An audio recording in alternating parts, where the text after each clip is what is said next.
생생한 뉴스 속 이야기를 직접 전합니다. 취재 파일. 네, 외교 일정으로 숨가쁜 주말이었습니다. 외교 슈퍼 위크라고 해도 정말 과언이 아닌 시간이었는데요. 용산 대통령실 출입하는 맹현균 기자와 정리해 보겠습니다. 어서 오세요. 네, 안녕하세요. G7 정상회의가 마무리됐는데 네. 아무래도 한국인 원폭 희생자 위령비에 한일 정상이 참배한 것 주목하는 언론들이 많네요. 맞습니다. 해외 언론도 많이 주목을 했고요. 어제였죠. 어제 오전에 윤석열 대통령 부부하고 기시다 후미오 일본 총리 부부가 히로시마 평화기념공원에 있는 위령비를 공동으로 참배를 했습니다. 이 위령비가 1970년에 세워졌는데 한국 대통령이 찾은 거 처음이고요. 네. 한일 정상이 함께 참배한 것도 물론 53년 만에 처음입니다. 그리고 그 장면은 한국인 원폭 피해자 10명이 지켜봤습니다. 원폭 피해자들 직접 만나기도 했잖아요. 맞습니다. 19일 저녁, 그러니까 일본으로 떠난 날 저녁에 만났고요. 대통령이 그 대화를 나누면서 좀 울컥하는 모습을 보이기도 했어요. 그리고 그 현장에는 직접 피폭당한 분도 계셨고 그리고 후손도 있는 자리였습니다. 예. 특히 박남주 할머니 올해 91살, 91세인데요. 대통령이 그분의 의자를 직접 이렇게 빼주는 장면이 보도가 돼서 많이 알려졌는데 그 주인공입니다. 그 박 할머니는 몇 번이고 눈물이 맺혔다. 그러면서 내가 여기까지 살아왔구나라는 감회가 들었다. 이렇게 밝히기도 했습니다. 대통령실 어떻게 평가하고 있습니까? 일단 그 참배에 이어서 한일 정상회담이 진행이 됐잖아요. 여기서 윤 대통령이 직접 언급을 했고요.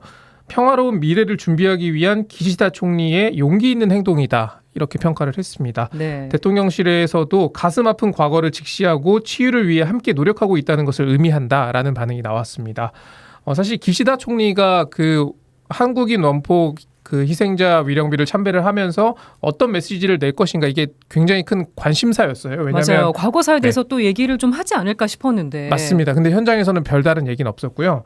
그 관심이 컸던 이유가 한국인 원폭 피해자 같은 경우에는 강제동원 피해자도 있기 때문입니다. 위령비 첫 문장이 이렇게 시작을 해요. 제2차 세계대전이 끝날 무렵 히로시마에는 약 10만 명의 한국인이 군인, 군속, 징용공, 동원, 학도, 일반 시민으로 살고 있었다라고 돼 있거든요. 그러니까 물 반컵 계속 얘기하고 있지만 네. 이 반컵을 채우려면 좀 기시다 총리의 메시지도 나왔으면 어땠을까. 기왕 용기를 낸 김에 좀 그런 아쉬움이 남는다라는 얘기가 나오고요. 그리고 일본이 이번에 자신의 국가도 피해국임을 계속 강조를 했잖아요. 그렇죠.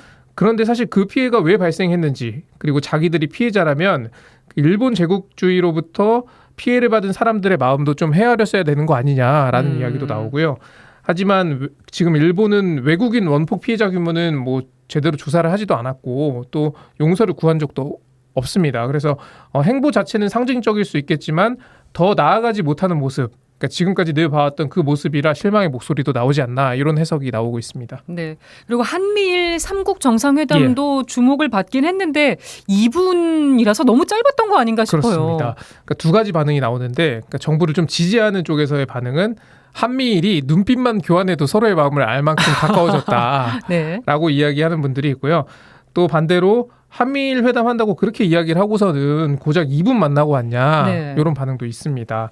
그러니까 미사일 정보 공유부터 뭐 북핵 대응 방안 등 산적한 논의들이 있었는데 이걸 사실 2분 만에 다 얘기하기는 어렵지 않습니까? 그렇죠. 다만 사실 정상회담은 실무 차원에서 좀 많이 논의를 한 다음에 사실 뭐 도장 찍으러 가는 거나 다름없으니까 논의가 부족하진 않았다 이런 반박도 있고요. 하지만 뭐 절대적인 시간은 부족했던 게 사실입니다. 예. 그리고 어떤 기대보다 짧았던 것도 사실이고요. 다만 이 바이든 대통령이 한일 정상을 워싱턴으로 좀 초청을 했거든요. 당장의 만남은 짧았지만 미국이 좀 양해를 구한 움직임이다. 이렇게 볼 수 있을 것 같습니다. 그리고 이번 G7 정상회의 씬 스틸러이자 주인공은 젤렌스키 대통령이었다는 말이 나오네요. 맞습니다. 깜짝 방문했죠. 일단 우리 입장에서 윤석열 대통령도 젤렌스키 대통령을 만났습니다. 여기서 주목할 점은 우크라이나 지원은 인도적 지원이다. 그리고 비살상 물품 지원이라는 점이 계속 언급됐다라는 점이고요. 예. 그리고 이번에 G7 공동 성명을 보면은 중국을 그렇게 세게 때리진 않았습니다. 네, 생각보다는 그러지 않았더라고요. 다만 러시아는 완전 고립을 시켰죠. 그러니까 젤렌스키 대통령이 참석한 의미를 여기서 좀 찾을 수 있을 것 같고요. 저번에도 말씀드린 것처럼 그러니까 오히려 유럽 국가들은 중국과 그렇게 딱 선을 긋지는 않고 있어요.